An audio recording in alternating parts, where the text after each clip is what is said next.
Hi folks, Jim Clayton here to talk about another tune from my new album, Look Out. And this time it's track 3, Paul Simon's tune, You Can Call Me Al. My earliest favorite albums were basically whatever I found in my mother's record collection.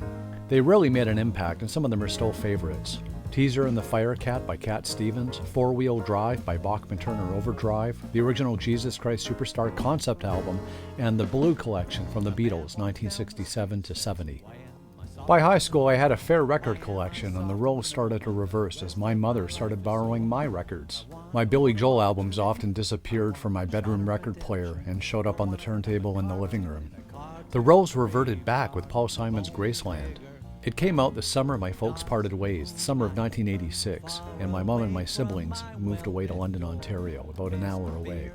I stayed in Sarnia to attend the journalism program at Lambton College, but I visited my mom's a lot on the weekends, and my brother and I would borrow Graceland a lot. The entire album's fantastic. Before Graceland, Paul Simon was depressed over his marriage to Carrie Fisher falling apart, and by the disappointing response to his record Hearts and Bones.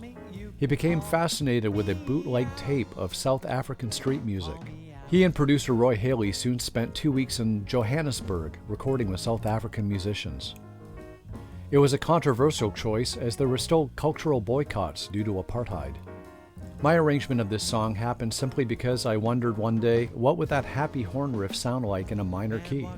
Turns out it sounds pretty cool, and so I tried it with a swing feel. During the piano solo, you can hear the chords to Simon & Garfunkel's Feeling Groovy.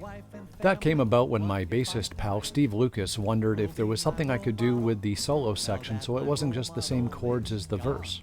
We tried a few tweaks, and this one occurred to me just before the recording session. It adds a bit of major key brightness before we head into the minor key solo. By the way, the chorus and title of the song were inspired when Paul ran into French composer and conductor Pierre Boulez at a party. Pierre mistakenly referred to Paul as Al and to Paul's then-wife Peggy Harper as Betty.